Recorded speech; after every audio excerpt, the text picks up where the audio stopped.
당신의 배우자를 부처님이라 부를 수 있는가?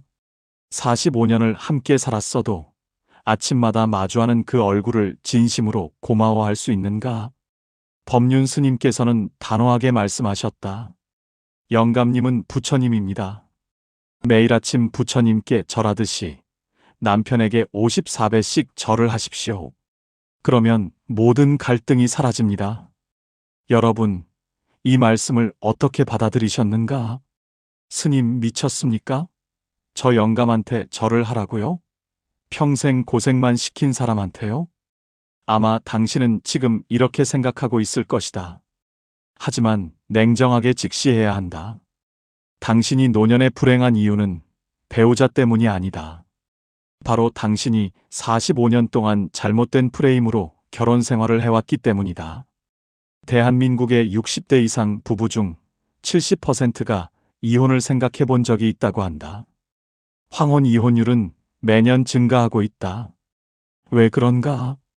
평생을 함께 살았는데 왜 늙어서 더 미워지는가? 왜 자식들 다 키워놓고 나니 서로 얼굴 보기도 싫어지는가? 그 이유를 오늘 명확히 밝힐 것이다. 법륜 스님께서는 이렇게 말씀하셨다. 남편이 45년 동안 밥 먹여준 것에 대한 밥값을 갚는다고 생각하십시오. 그러면 모든 원망이 감사로 바뀝니다. 밥값을 갚는다? 무슨 말인가? 아내가 남편에게 밥값을 갚는다니? 역설적으로 들린다. 하지만 이것이 45년 부부 생활의 진실이다. 당신은 지금까지 이렇게 생각하며 살아왔을 것이다. 내가 이 집안 살림을 얼마나 고생해서 꾸려왔는데, 애들 키우느라 내 청춘을 다 바쳤는데, 내가 이 남편을 얼마나 뒷바라지 했는데, 이것이 당신의 프레임이었다. 내가 희생했다. 내가 베풀었다. 내가 고생했다. 그런데 남편은 고맙다는 말 한마디 없다. 오히려 잔소리한다고 짜증을 낸다. 그러니 원망이 쌓인다. 분노가 쌓인다. 하지만 법륜 스님께서는 그 프레임을 완전히 뒤집으셨다.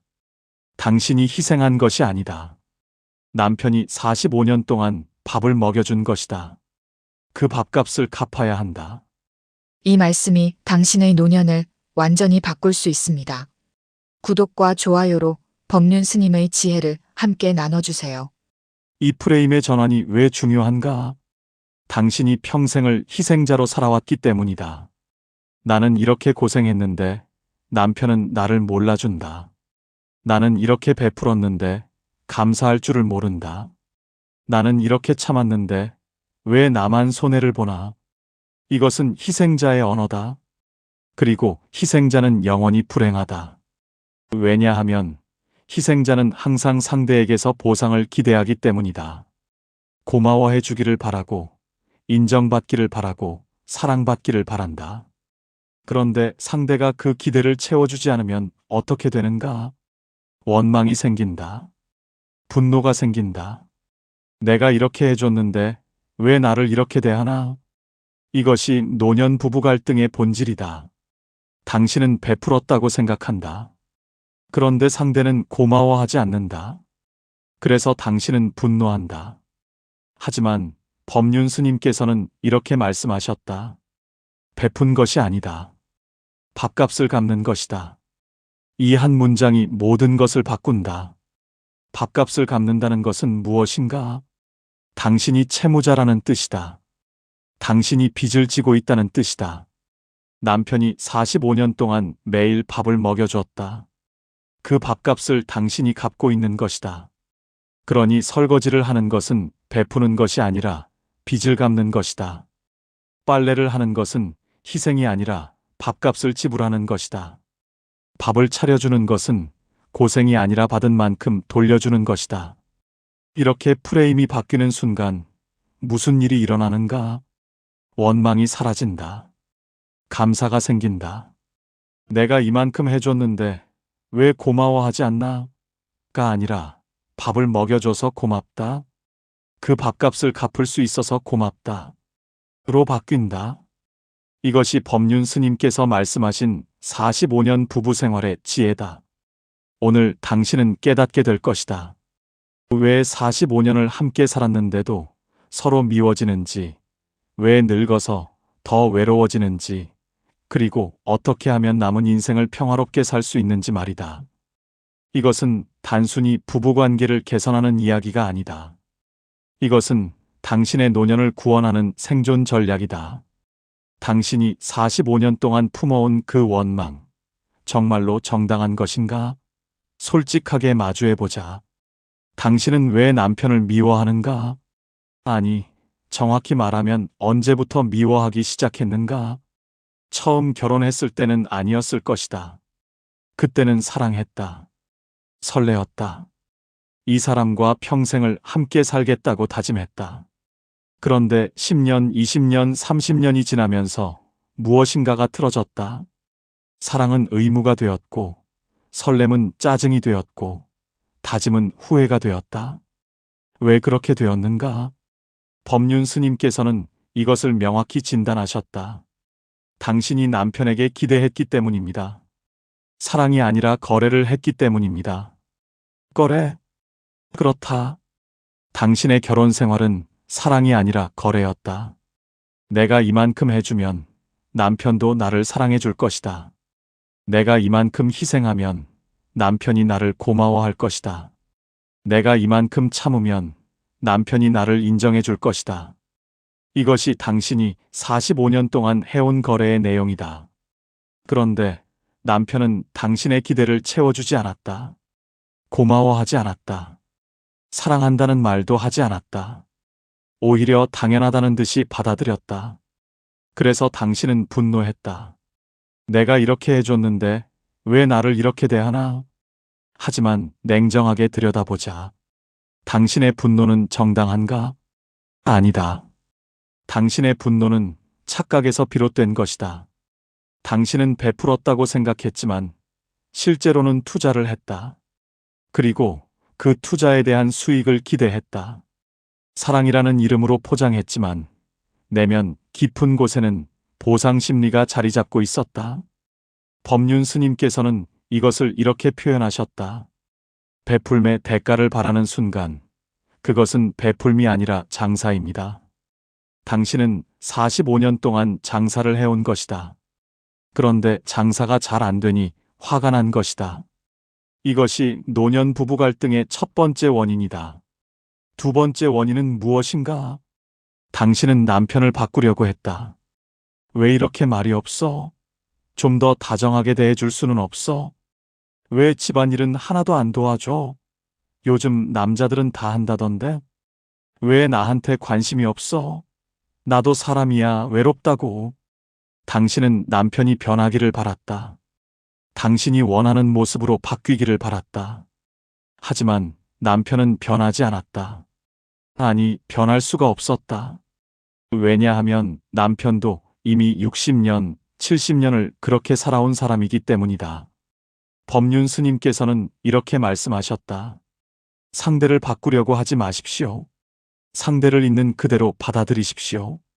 하지만 당신은 받아들이지 않았다. 계속 바꾸려고 했다. 잔소리했고, 짜증냈고, 원망했다. 그 결과가 무엇인가? 남편은 더 말이 없어졌다. 더 집에 들어오기 싫어했다. 더 당신을 피했다. 그리고 당신은 더 외로워졌다. 더 화가 났다. 더 불행해졌다. 이것이 악순환이다. 세 번째 원인은 무엇인가? 당신은 남편과 비교했다. 옆집 남편은 설거지도 하던데 우리 영감은 손가락 하나 까딱 안 해. 친구 남편은 여행도 자주 데려가던데 우리 영감은 집에만 있어. 텔레비전 나오는 남편들은 다 다정한데 왜 우리 영감만 이래? 비교하는 순간 당신은 남편의 가치를 깎아내렸다. 남편은 더 이상 당신의 배우자가 아니라 옆집 남편보다 못한 실패작이 되었다. 그 순간부터 남편을 볼 때마다 짜증이 났다. 불만이 쌓였다. 법륜 스님께서는 이렇게 말씀하셨다. 비교하는 순간 감사는 사라지고 불만만 남습니다. 그렇다. 당신이 불행한 이유는 남편 때문이 아니다. 기대했기 때문이고, 바꾸려고 했기 때문이고, 비교했기 때문이다. 그렇다면 구체적으로 어떤 말들이 부부관계를 파괴하는가? 지금부터 당장 멈춰야 할 말들을 알려드리겠다. 입 밖으로 내뱉는 순간 관계를 돌이킬 수 없이 망치는 금기어들이다. 첫째, 당신은 항상 그래. 평생 그렇게 살았잖아. 이것은 상대를 절망시키는 말이다. 변할 가능성을 아예 차단하는 말이다. 이 말을 들은 남편은 이렇게 생각한다. 아, 나는 어차피 안 되는 사람이구나. 뭘 해도 소용없구나. 그리고 포기한다. 아예 노력하지 않는다. 둘째, 나는 당신 때문에 이렇게 늙었어. 내 인생을 다 바쳤어. 이것은 상대에게 죄책감을 심는 말이다. 남편은 이 말을 들을 때마다 짐이 된다. 내가 아내의 인생을 망쳤구나. 나는 짐이구나. 그리고 도망친다. 집에 들어오기 싫어진다. 셋째, 옆집 남편은 아내한테 잘해주던데 당신은 왜 그래? 이것은 상대를 모욕하는 말이다. 남편은 이 말을 들을 때마다 자존심이 상한다. 나는 옆집 남편만도 못한 사람이구나. 그리고 반발한다. 더 굳어진다. 넷째, 당신이 돈을 더 벌었으면 우리 애들이 이렇게 고생 안 했을 텐데. 이것은 상대를 비난하는 말이다. 남편은 이 말을 들을 때마다 무능력하다고 느낀다. 나는 가장으로서 실패한 사람이구나. 그리고 주눅든다. 더 말이 없어진다. 다섯째, 당신이랑은 더 이상 대화가 안 돼. 말해봤자 소용없어. 이것은 관계를 단절하는 말이다. 남편은 이 말을 들을 때마다 외로워진다. 나는 아내에게 버림받았구나. 그리고 체념한다. 아예 말을 걸지 않는다. 여러분, 이 5가지 말을 해본 적이 있는가? 아마 대부분이 해봤을 것이다. 그것도 수없이 많이. 그리고 그때마다 남편과의 관계는 조금씩 무너졌다. 이제 진단을 받아들일 때가 되었다. 당신이 불행한 이유는 남편 때문이 아니다. 당신의 말 때문이다. 당신의 프레임 때문이다. 당신의 기대 때문이다. 그렇다면 어떻게 해야 하는가? 프레임을 바꿔야 한다. 희생자에서 감사자로, 채권자에서 채무자로, 심판자에서 동반자로 바꿔야 한다. 법륜 스님께서 말씀하신 밥값 갚기가 바로 그 시작이다. 이것이 무엇을 의미하는지, 왜 이것이 노년 부부를 구원하는 유일한 길인지 지금부터 밝히겠다. 밥값을 갚는다. 이 말의 진정한 의미는 무엇인가? 표면적으로는 단순해 보인다. 남편이 45년 동안 밥을 먹여줬으니 그 밥값을 갚는다는 뜻이다. 하지만 법륜 스님께서 말씀하신 것은 그보다 훨씬 깊다. 이것은 소유욕을 버리는 수행이다. 당신은 지금까지 이렇게 생각했다. 내가 이 집안을 꾸렸다. 내가 애들을 키웠다. 내가 남편을 뒷바라지했다. 이 모든 문장의 주어는 나다. 나. 이것이 바로 집착이다. 소유욕이다. 내가 베풀었으니 내가 주인이다. 내가 희생했으니 내가 주도권을 가져야 한다. 내가 고생했으니 내가 인정받아야 한다. 이것이 당신을 45년 동안 괴롭혀온 고통의 뿌리다. 법륜 스님께서는 이렇게 말씀하셨다. 집착하는 순간 고통이 시작됩니다. 당신은 남편에게 집착했다. 감사받기를 집착했고, 사랑받기를 집착했고, 인정받기를 집착했다. 그런데 남편이 그 집착을 채워주지 않았다. 그래서 고통스러웠다. 밥값을 갚는다는 프레임은 이 집착을 완전히 뒤집는다. 주어가 바뀐다. 남편이 밥을 먹여주었다. 이제 주어는 남편이다. 남편이 주었다. 남편이 베풀었다. 남편이 먹여 살렸다. 그러니 당신은 받은 사람이다. 빚진 사람이다. 채무자다. 이렇게 프레임이 바뀌는 순간 무엇이 달라지는가? 기대가 사라진다. 채무자는 채권자에게 기대하지 않는다. 오히려 갚아야 한다는 책임감을 느낀다. 내가 이만큼 해줬는데 왜 고마워하지 않나? 가 아니라 밥을 먹여줘서 고맙다. 그 빚을 어떻게든 갚아야지. 로 바뀐다. 이것이 무소유의 시작이다. 무소유란 아무것도 갖지 않는 것이 아니다. 소유했다는 생각을 버리는 것이다. 당신은 45년 동안 소유했다고 생각했다. 이 집안은 내가 꾸린 거야. 내 것이야. 이 자식들은 내가 키운 거야. 내 자식이야. 이 남편은 내가 뒷바라지한 거야. 내가 만든 사람이야. 모든 것을 내 것이라고 생각했다. 그런데 법륜 스님께서는 말씀하셨다. 아무것도 당신 것이 아닙니다. 집안도 당신 것이 아니다. 남편과 함께 만든 것이다. 자식도 당신 것이 아니다. 독립된 인격체다. 남편도 당신 것이 아니다. 함께 사는 동반자일 뿐이다. 소유하려고 하면 할수록 관계는 무너진다. 왜냐하면 상대는 당신의 소유물이 아니기 때문이다. 밥값을 갚는다는 것은 이 소유욕을 내려놓는 것이다. 내가 해준 것이 아니라 남편이 해준 것에 초점을 맞추는 것이다. 그러면 감사가 생긴다. 원망이 사라진다.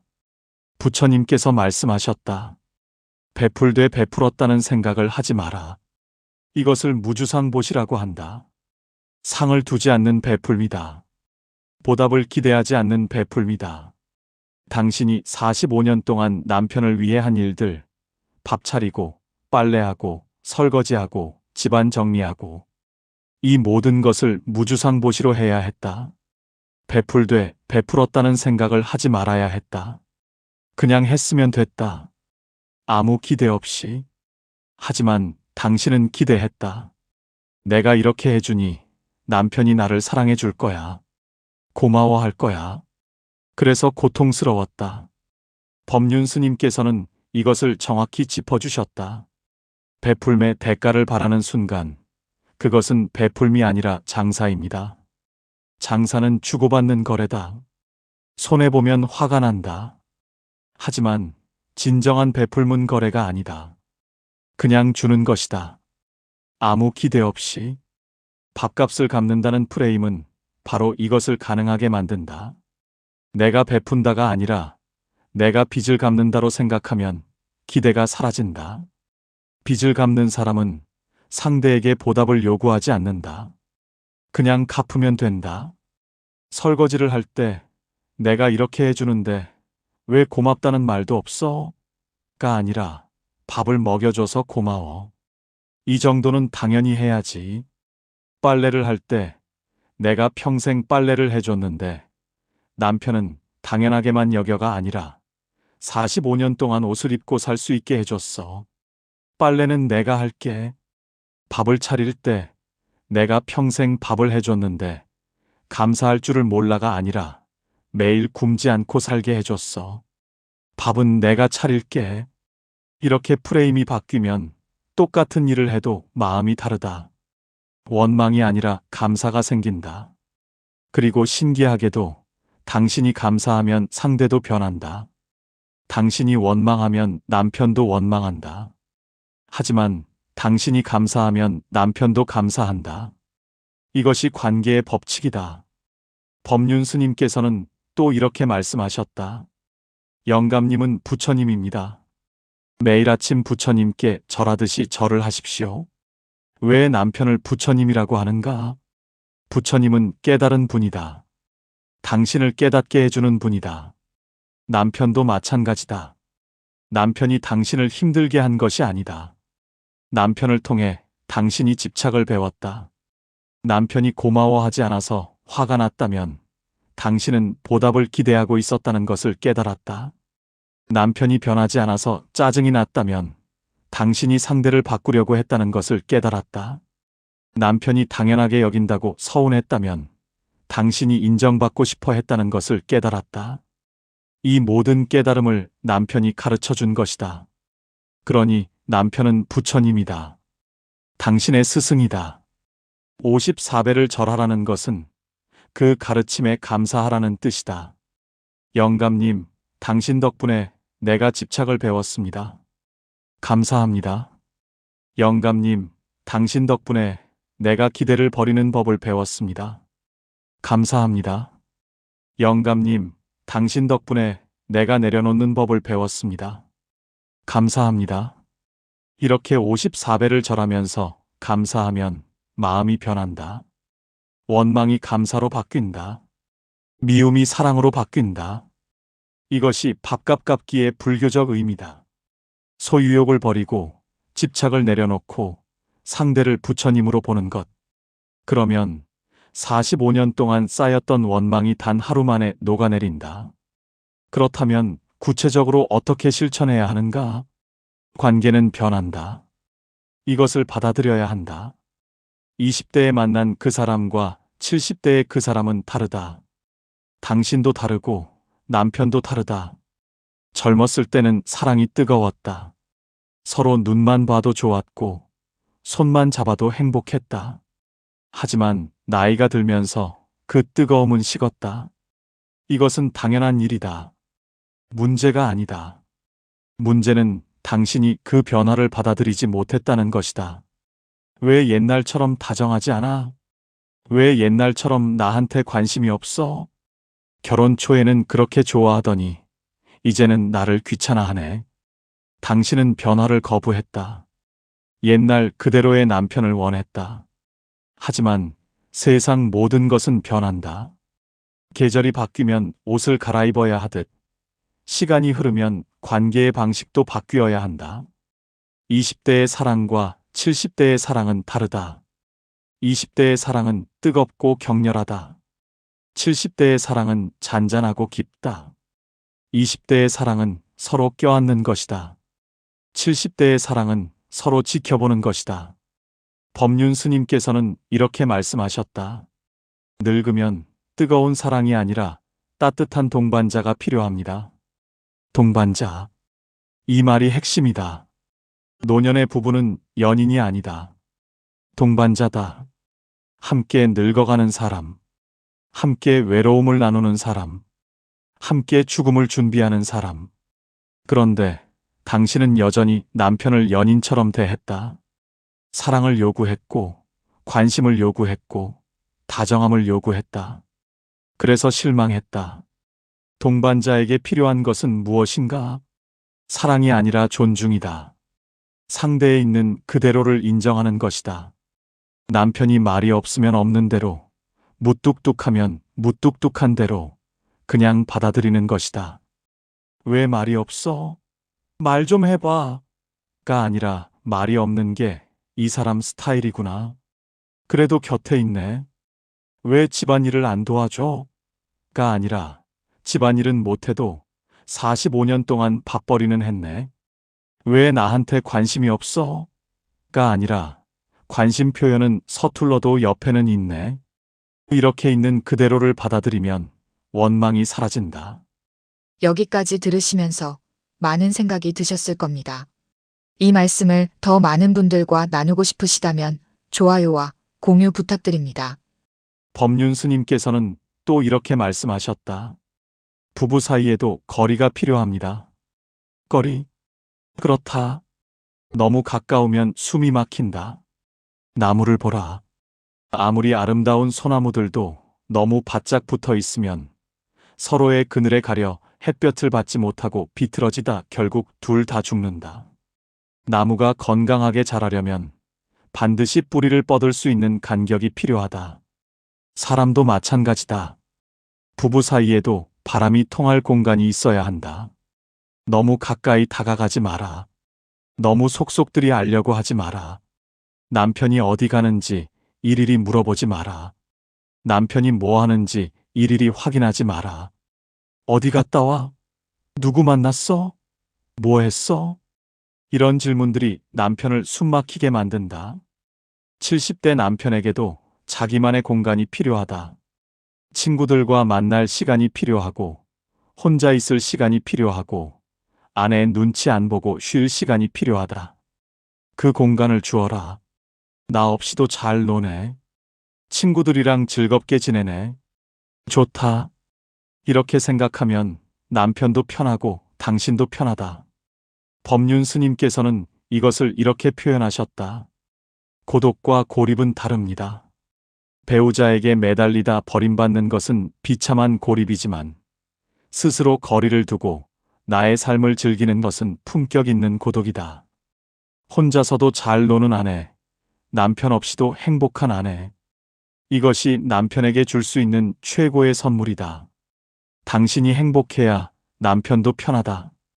당신이 남편에게 매달리지 않으면 남편도 당신을 부담스러워하지 않는다. 역설적이지만 당신이 남편을 손에서 놓을 때 남편은 비로소 당신 곁으로 돌아온다. 강요된 동행은 부담이지만 자발적인 동행은 기쁨이기 때문이다. 그러니 오늘부터 선언하라. 나는 남편으로부터 독립했다. 이 선언이 당신과 남편 모두를 살린다. 그렇다면 구체적으로 어떻게 해야 하는가?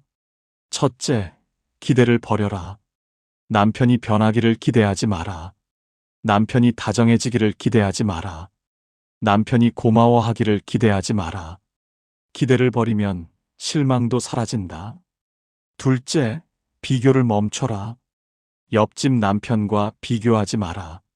텔레비전 나오는 남편과 비교하지 마라. 비교하는 순간 당신 남편의 가치는 바닥으로 떨어진다. 셋째, 감사를 찾아라. 45년 동안 밥을 먹여준 것, 지붕 아래서 살게 해준 것, 자식을 함께 키운 것, 이 모든 것에 감사하라. 감사가 쌓이면 원망은 자연스럽게 사라진다. 넷째, 거리를 두어라. 남편의 일거수일투족을 감시하지 마라. 남편만의 시간을 주어라. 그리고 당신도 당신만의 시간을 가져라. 다섯째, 믿어라. 남편이 비록 말은 없어도 무뚝뚝해도 당신을 사랑한다는 것을 믿어라. 45년을 함께 산 것, 그 자체가 사랑의 증거다. 이 5가지만 실천하면 45년 동안 쌓였던 원망이 녹아내린다. 당신은 더 이상 남편 때문에 괴로워하지 않게 된다. 오히려 남편이 당신의 노년을 지켜주는 동반자로 보이기 시작할 것이다. 말을 바꿔라. 당신의 입에서 나오는 말이 관계를 만든다. 지금까지 당신은 어떤 말을 해왔는가? 당신은 항상 그래. 나는 당신 때문에 이렇게 늙었어. 옆집 남편은 아내한테 잘해주던데. 이런 말들이 45년 동안 쌓여서 지금의 관계를 만들었다. 이제 말을 바꿔야 한다. 법륜 스님께서는 이렇게 말씀하셨다. 말 한마디가 천냥 빚을 갚습니다. 그렇다. 말 한마디가 관계를 살릴 수도 있고 죽일 수도 있다. 지금부터 반드시 해야 할 5가지 말을 알려드리겠다. 첫째, 고맙다. 아침에 일어나서 남편을 보거든 고맙다고 말하라. 뭐가 고마워? 아무것도 안 해줬는데? 아니다. 45년 동안 밥을 먹여준 것, 그것만으로도 충분히 고마운 일이다. 오늘도 옆에 있어줘서 고맙다. 45년 동안 함께 해줘서 고맙다. 늙은 나를 안 버리고 있어줘서 고맙다. 이 말을 매일 하라. 처음에는 어색하겠지만 계속하다 보면 진심이 된다. 그리고 신기하게도 남편도 변한다. 둘째, 미안하다. 당신이 잘못한 것이 있으면 솔직하게 인정하라. 내가 너무 잔소리를 많이 했네. 미안해. 내가 당신을 너무 몰라줬네. 미안해. 내가 너무 비교했네. 미안해. 미안하다는 말은 자존심을 버리는 말이다. 하지만 그 자존심을 버릴 때 관계는 회복된다. 법륜 스님께서는 이렇게 말씀하셨다. 미안하다는 말 한마디가 1000마디 변명보다 낫습니다. 셋째, 괜찮다. 남편이 실수를 해도 잊어버려도 서툴러도 괜찮다고 말하라. 괜찮아. 나이 들면 그럴 수 있지. 괜찮아. 잊어버릴 수도 있지. 괜찮아. 천천히 하면 돼. 이 말이 남편을 편하게 만든다. 늙으면 누구나 서툴러진다. 기억력도 떨어지고 몸도 불편하고 실수도 많아진다. 그때마다 왜 이래? 몇 번을 말해야 알아들어? 라고 하면 남편은 주눅든다. 하지만 괜찮다고 하면 남편은 안심한다. 넷째, 사랑한다. 45년을 살았어도 이 말을 하지 않은 부부가 많다. 이 나이에 무슨 사랑 타령이야? 아니다. 늙었을 때 더 필요한 말이다. 당신과 함께 늙어서 행복해. 당신이 옆에 있어서 든든해. 당신을 만나서 참 다행이야. 이 말을 하라. 부끄러워도 하라. 말하지 않으면 모른다. 남편도 당신이 자기를 사랑하는지 궁금해한다. 다섯째, 믿는다. 남편이 무엇을 하든 당신을 믿는다고 말하라. 당신 하고 싶은 대로 해. 나는 당신을 믿어. 당신 판단이 맞을 거야. 나는 당신을 믿어. 당신이 결정한 거면 괜찮아. 나는 당신을 믿어. 이 말이 남편에게 힘을 준다. 70대 남편도 여전히 인정받고 싶어 한다. 믿어주는 사람이 필요하다. 당신이 그 사람이 되어라. 이 5가지 말을 매일 하라. 고맙다. 미안하다. 괜찮다. 사랑한다. 믿는다. 이 말들이 쌓이면 45년 동안 쌓인 원망도 녹아내린다. 그런데 여기서 중요한 것이 하나 더 있다. 듣는 것이다. 법륜 스님께서는 이렇게 말씀하셨다. 진정한 소통은 말하는 것이 아니라 듣는 것입니다. 남편이 말을 할 때 진심으로 들어라. 조언하려고 하지 마라. 판단하려고 하지 마라. 그냥 들어라. 남편이 요즘 몸이 안 좋아라고 하면 그러게 내가 뭐라 그랬어? 술 좀 줄이라고 했잖아가 아니라 많이 안 좋아? 어디가 불편해? 남편이 나 늙었나 봐라고 하면 진작 늙었지. 이제 알았어? 가 아니라 우리 다 늙어가는 거지. 그래도 괜찮아. 남편이 요즘 친구들이 하나씩 가더라고 하면 그러니까 건강관리 좀 하라니까가 아니라 그래, 슬프겠다. 오래된 친구였지? 이렇게 들어주는 것만으로도 남편은 위로받는다. 말하지 않아도 안다. 아내가 자기 말을 진심으로 듣고 있는지 그냥 흘려듣는지. 진심으로 들어주면 남편도 당신 말을 듣는다. 이것이 소통이다. 그리고 마지막으로 실천해야 할 것이 하나 더 있다. 54배 절약이다. 법륜 스님께서 말씀하신 그 54배. 영감님은 부처님입니다. 매일 아침 54배씩 절을 하십시오. 이것을 실제로 하라는 뜻이다. 아침에 일어나서 남편이 아직 자고 있을 때든 일어났을 때든 마음속으로 54배를 절하라. 영감님, 오늘도 함께 해줘서 감사합니다. 영감님, 45년 동안 밥을 먹여줘서 감사합니다. 영감님, 늙은 나를 안 버리고 있어줘서 감사합니다. 이렇게 절하면서 감사하면 당신의 마음이 변한다. 원망이 감사로 바뀌고 미움이 사랑으로 바뀌고 짜증이 평화로 바뀐다. 처음에는 형식일 수 있다. 이게 무슨 소용이 있나? 싶을 수도 있다. 하지만 계속하라. 한 달만 해보라. 매일 아침 54배씩 절하면서 감사하라. 그러면 당신의 노년이 달라진다. 남편과의 관계가 달라진다. 법륜 스님께서는 이렇게 말씀하셨다. 수행은 깨달음을 기다리는 것이 아니라 매일 실천하는 것입니다. 밥값 갚기도 마찬가지다. 한 번 생각하고 마는 것이 아니라 매일 실천하는 것이다. 오늘도 설거지를 하면서 밥값 갚는다고 생각하라. 오늘도 빨래를 하면서 밥값 갚는다고 생각하라. 오늘도 밥을 차리면서 밥값 갚는다고 생각하라. 그러면 똑같은 일을 해도 마음이 다르다. 짜증이 아니라 감사가 된다. 이것이 45년 부부 생활의 지혜다. 이것이 당신의 노년을 구원하는 유일한 길이다. 45년을 함께 살았다. 그것만으로도 기적이다. 세상에 얼마나 많은 부부가 중간에 헤어지는가? 얼마나 많은 부부가 같은 집에 살면서도 남남처럼 사는가? 당신은 45년을 함께 살았다. 아침에 눈 뜨면 옆에 있고 저녁에 집에 가면 있고, 밤에 잠들 때도 옆에 있는 사람. 이것이 얼마나 큰 축복인지 아는가? 법륜 스님께서는 이렇게 말씀하셨다. 혼자 늙는 것보다 함께 늙는 것이 훨씬 행복합니다. 그렇다. 당신은 혼자가 아니다. 아무리 남편이 무뚝뚝해도 말이 없어도 다정하지 않아도 옆에 있다. 그것만으로도 감사해야 한다. 세상에는 혼자 늙어가는 사람이 얼마나 많은가? 배우자를 먼저 보내고 외롭게 사는 사람이 얼마나 많은가? 당신에게는 아직 남편이 있다. 함께 밥을 먹고, 함께 텔레비전을 보고, 함께 잠드는 사람이 있다. 이것을 당연하게 여기지 마라. 오늘 당장 남편을 보라. 주름진 얼굴을, 구부정한 등을, 느린 걸음을 보라. 그 사람도 늙었다.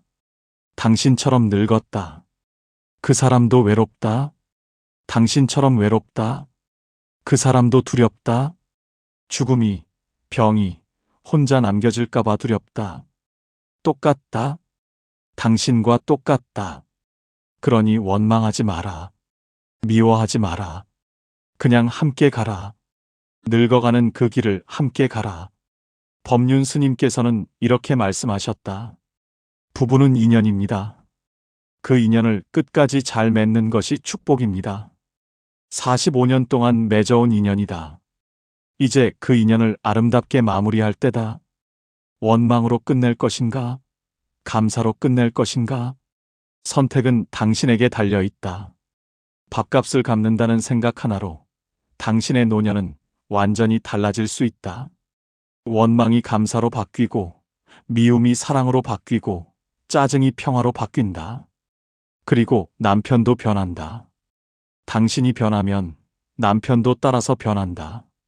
당신이 감사하면 남편도 감사한다. 당신이 부드러워지면 남편도 부드러워진다. 이것이 관계의 법칙이다. 이제 마지막으로 당신을 위한 축원을 드린다. 오늘 저녁 집에 돌아가거든 남편을 보라. 그리고 마음속으로 이렇게 말하라. 영감님 고맙습니다. 45년 동안 밥을 먹여줘서, 지붕을 만들어줘서, 자식을 함께 키워줘서, 늙은 나를 안 버리고 옆에 있어줘서 고맙습니다. 이 말을 매일 하라. 그러면 당신의 마음이 변한다. 원망하던 그 사람이, 미워하던 그 사람이, 짜증나던 그 사람이 어느새 감사한 사람으로 보이기 시작한다. 그리고 남편도 느낀다. 아내가 달라졌네. 예전처럼 잔소리하지 않네. 예전처럼 화내지 않네. 그러면 남편도 마음을 연다. 조금씩 다가온다. 부부는 거울이다. 당신이 웃으면 남편도 웃고, 당신이 화내면 남편도 화낸다. 당신이 먼저 바뀌어라. 그러면 관계가 바뀐다. 법륜 스님께서는 이렇게 말씀하셨다. 행복도 내가 만드는 것입니다. 불행도 내가 만드는 것입니다. 남편이 당신을 행복하게 만드는 것이 아니다. 당신이 스스로 행복을 선택하는 것이다. 밥값을 갚는다는 생각, 영감님을 부처님으로 보는 마음, 매일 54배 절하는 감사. 이것이 당신의 행복을 만든다. 오늘부터 시작하라.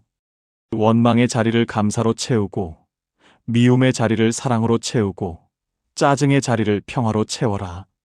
그러면 당신의 남은 생이, 남편과 함께하는 그 시간이 봄꽃보다 더 아름다운 가을 단풍처럼 빛날 것이다. 오늘 이 말씀이 마음에 와 닿으셨다면 좋아요와 구독 부탁드립니다. 댓글로 여러분의 이야기도 나눠주세요. 같은 고민을 하시는 분들께 이 영상을 공유해 주시면 큰 도움이 됩니다. 부디 행복하시라. 부디 평화롭게 늙어가시라. 부디 남편과 함께 손잡고 웃으며 마지막까지 아름답게 사십시오. 고맙습니다.